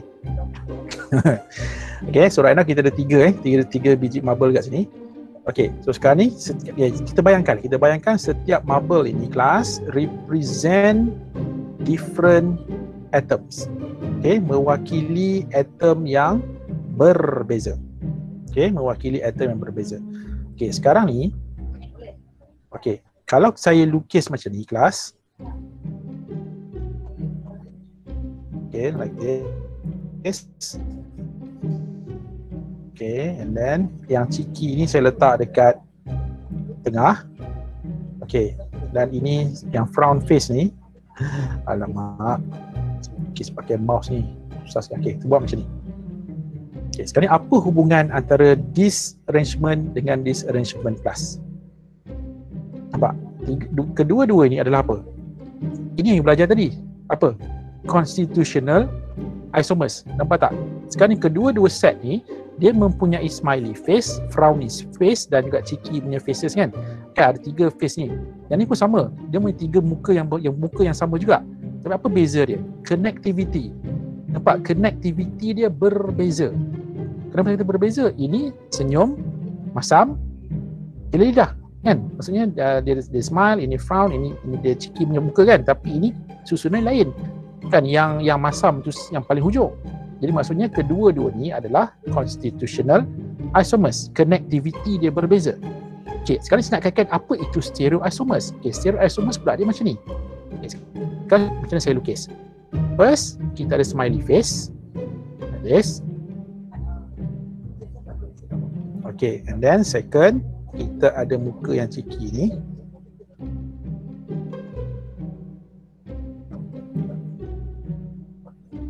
Dan yang ketiga kita ada frown face, muka yang masam ni lah. Okay, kelas cuba tengok apa beza antara kedua-dua set ni. Connectivity berbeza tak? Di susunan marbles tu kita ada senyum, jela lidah, masam. Senyum, cheeky, masam kan? Senyum, cheeky, masam. Tapi nampak connectivity sama. Apa yang membezakan antara dua set ni kelas? Yang muka yang cheeky tu, arrangement dia macam mana? Upside down. Yes, terbalik, upside down ataupun inverted dia punya susunan. Ini yang kita sebut dua adalah stereo isomer. Nampak? Connectivity sama. Ingat tu, connectivity sama, tetapi yang membezakan adalah susunan atom-atom di dalam struktur itu dalam ruang are different. So itulah dia kelas what we call as stereoisomers. Itulah maksud stereoisomers. Okay, so ini saya bagi contoh umum lah. Kita pergi pada the actual lah, the actual yang sebenar. Okay, jadi untuk stereoisomers ni kelas yang you all akan belajar ada dua lah. Yang utama kita ada diastereomer, okay, diastereomer, dan you all akan belajar enantiomer. Okay, diastereomer. Okay, kita start dengan yang pertama dulu. Diastereomer. pada setengah buku dia gunakan istilah diastereoisomer. Susah nak sebut. Okay, boleh belit. Okay, diastereoisomers ataupun diastereomers. Okay, so what are diastereomers? Okay, ingat, diastereomers adalah stereoisomers. Dia adalah stereoisomers. Sebut stereoisomers ni, dia mesti comes in pairs. Ingat, stereoisomers always exist in pairs. Dia macam apa tau? Dia macam kasut kan sepasang. Dia macam you punya mata sepasang. Dia mesti comes in pairs. Dia the left, dia the right. Okay, so di mana apa hubungan antara sepasang tu ataupun antara kedua-dua isomer itu, hubungan dia adalah not mirror images to each other, kelas. Dia bukan mirror image antara satu sama lain. Okay, antara satu sama lain. Itu yang dimaksudkan dengan diastereomers. Okay, untuk diastereomers ni, kan saya mention sebelum ni, ada dua sebenarnya. First, apa yang you akan belajar adalah what we call as cis-trans isomers. Okay, cis-trans isomers. Okay, dan yang adalah molekul ada 2 ataupun more chiral carbon. Cuma untuk yang type yang kedua ni you tak perlu risaulah. Itu that is not covered in your syllabus. Dalam syllabus you all yang you belajar cuma untuk cis-trans saja. Maksudnya untuk diastereomer ni kelas, yang you belajar hanyalah cis-trans isomers sahaja. Okay, no worries about yang the latest ni lah, ataupun the second one ni tak perlu nak ni lah, tak payah nak ambil tahu pun tak apa. Okay, right, so apa itu cis-trans isomers? Okay, nampak boleh sebut cis-trans isomers tu yang sepasang tu, dia ada cis isomer, dia ada trans isomer. Itu cis isomer, trans isomer. Okay, so cis-trans isomer, ya, ini pun dulu pernah tahu keluar dalam soalan. Dia tak guna istilah cis-trans, dia guna istilah geometric isomers ataupun geometrical. Jadi kalau you jumpa perkataan ini, itu membawa maksud cis-trans isomers lah, cis-trans isomers. Okay, dan cis-trans dia tak semua tahu, ingat, tak semua compound akan ada cis-trans isomers. Hanya 2 sahaja. 2 sahaja. Apa yang 2 itu? Hanya berlaku yang pertama pada alkenes. Ingat, pada alkene yang ada carbon-carbon double bond tu, remember functional group dia, dan juga berlaku pada cyclic compound. Tahu tak apa cyclic compound?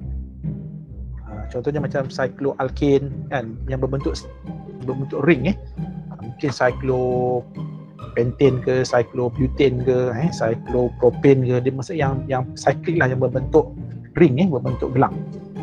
Okay, and then sekarang ni apa yang cis-trans tu dia ada 2 tau, sebab tu dia dapat nama stereoisomer tadi. Sebab dia ingat stereoisomer always comes in pair. Jadi in case of cis-trans isomer, apa yang sepasang itu dia ada cis, dia ada trans.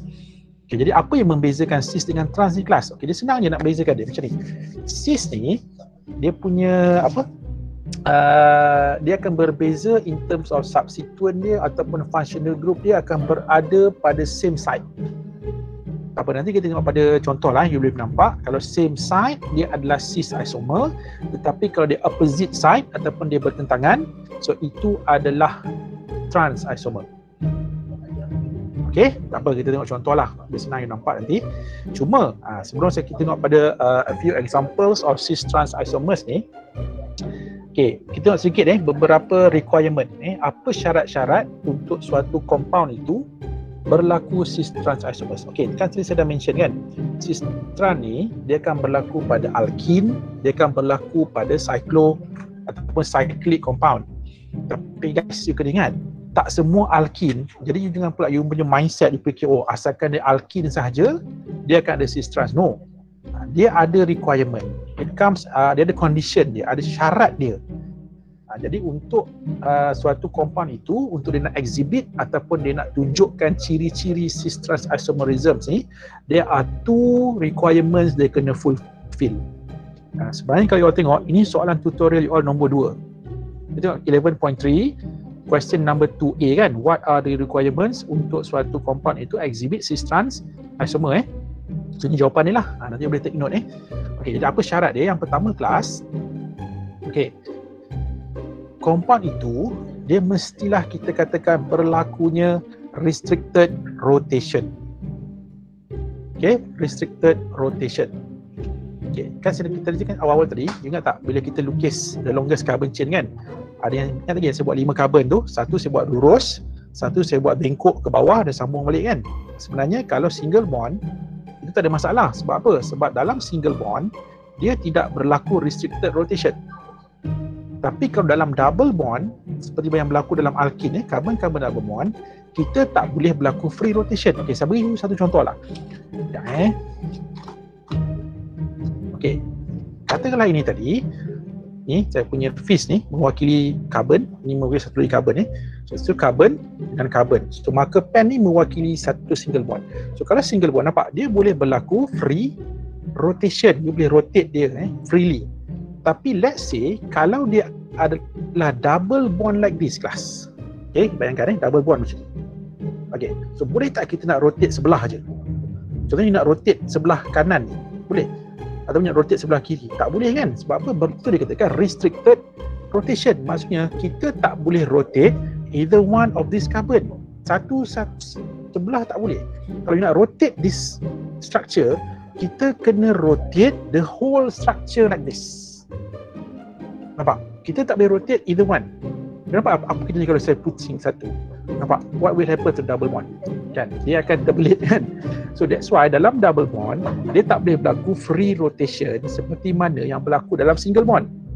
Sebab tu alkene kita katakan dia akan berlakunya restricted rotation. Sama juga kelas dengan cyclic compound. Okay, cyclic compound kita ambil contoh, let's say, sekejap. Okay, kelas. Now look at this piece of paper here. Okay, kita bayangkan ini adalah apa? Cycloalkane. Kan? Cycloalkane. Ataupun dalam lebih tepat ni ada 4 kan? 1, 2, 3, 4 like this. Sekejap saya lukiskan lah supaya you nampak. Sekejap. So hopefully membantulah, you all faham. Okay. Sekarang you bayangkan you bayangkan ini adalah boleh nampak tak dekat skrin? Okay, cyclobutane kan? Cyclobutane. Okay, let's say sekarang ni kita nak rotate sebelah je, boleh? You nak rotate sebelah side sini saja. Dengan side sini you nak rotate. Boleh ke you rotate? Plus, boleh ke? Is it possible? Kita tengok apa jadi kalau kita rotate. Apa jadi? Ataupun you rotate sini dengan sini.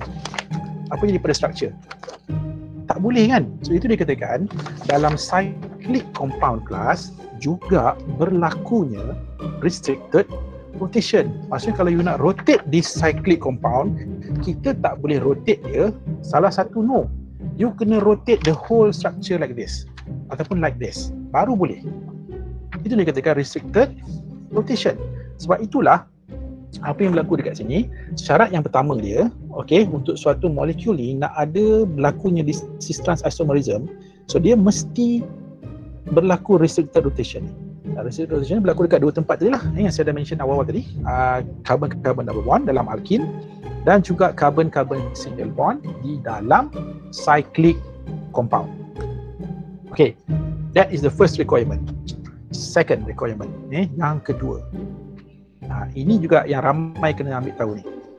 Okay, ingat, each carbon atom of a site of restricted rotation, yang tadilah sama ada dekat double bond ataupun dekat single bond dalam cyclic compound, okay, mestilah mempunyai two different groups attached to it. Dia mesti ada dua grup yang berbeza.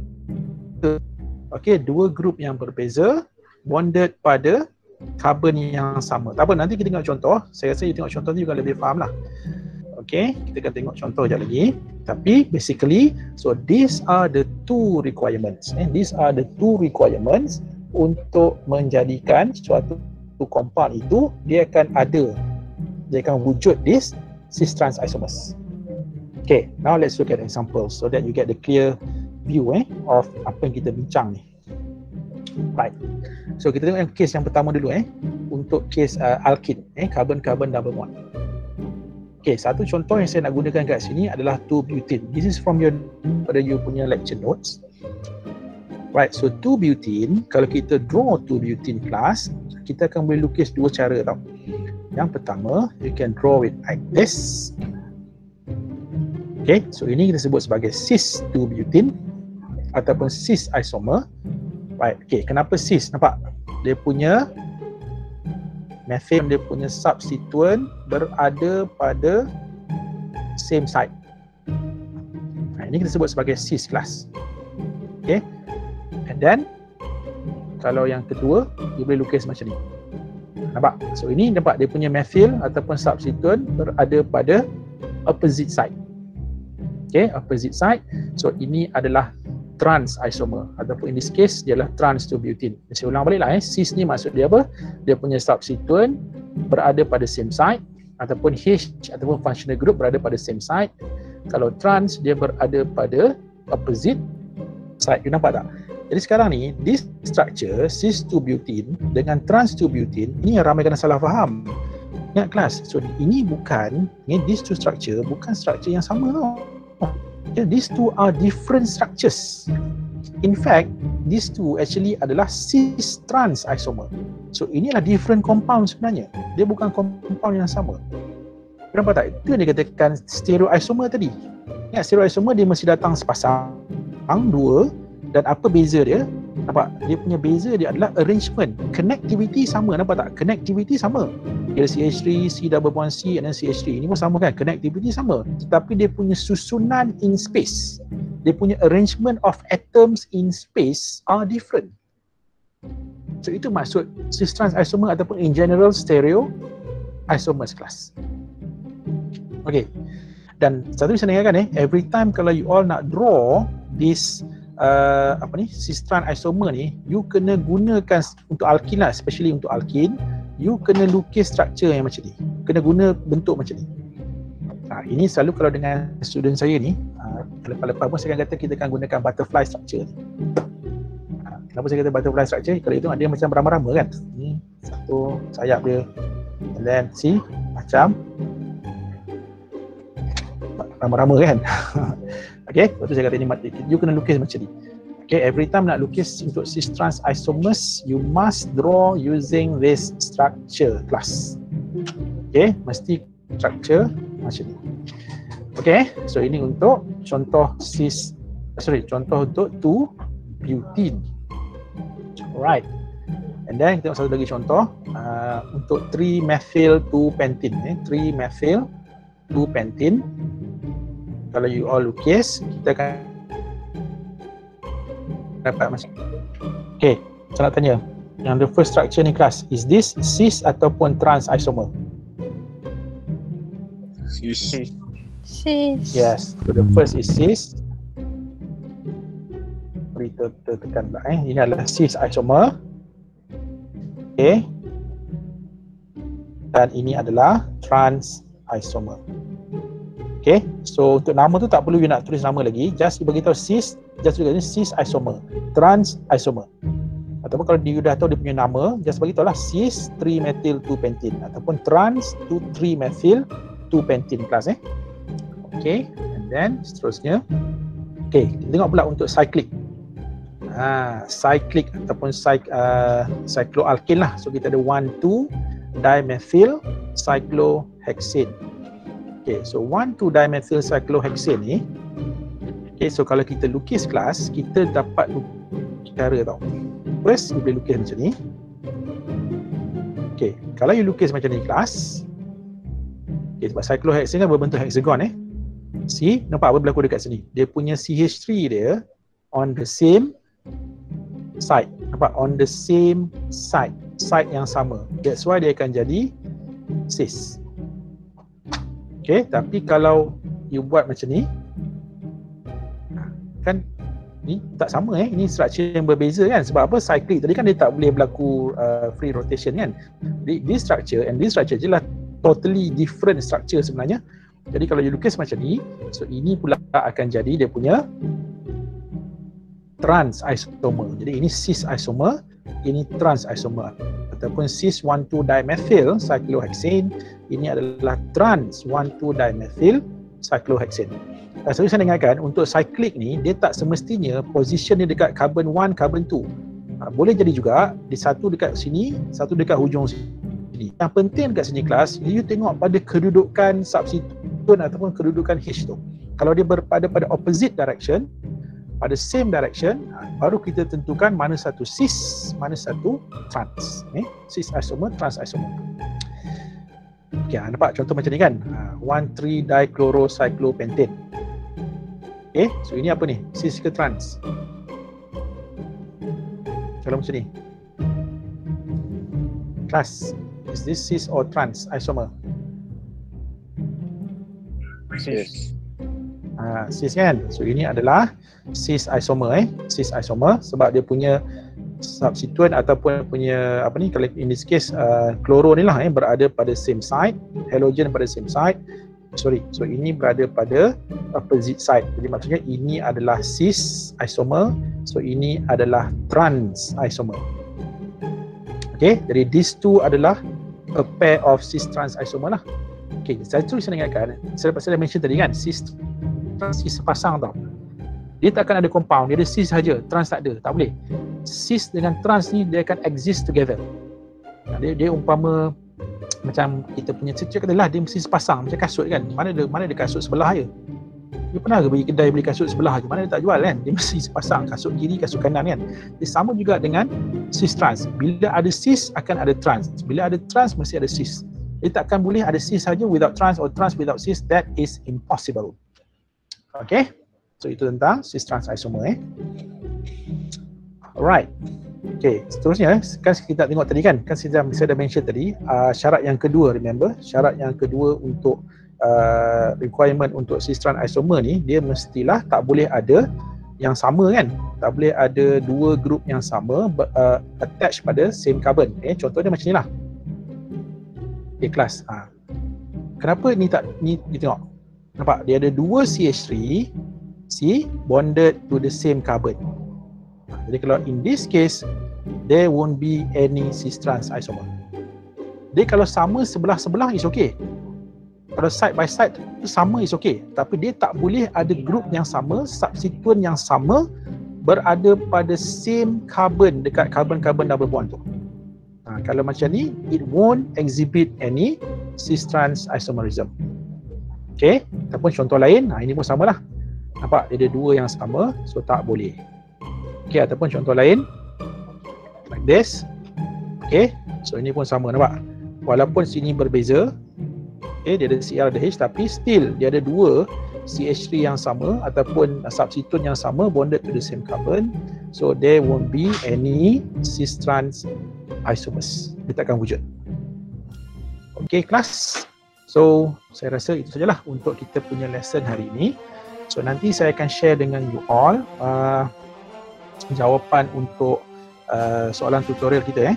So I think itu sahajalah untuk kita punya lesson hari ini. So tomorrow kita akan sambung lagi. Esok pula kita akan tengok tentang the last type of stereoisomer, enantiomer. Itu dia lagi. Okay, so I think itu sajalah untuk kita punya lesson hari ini. Anything else, class? So kita pun dah sampai pada hujung. Ada apa-apa ke? Tak ada So kalau dah tak ada apa-apa lagi, thank you semua. Terima kasih for attending this class today. You guys are awesome hari ni. Okay, sangat bagus. Okay, so kita jumpa lagi in the next lesson. Stay safe everyone.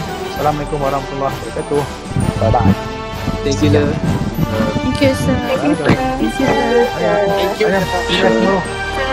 Thank you, sir. Thank you, sir. Bye.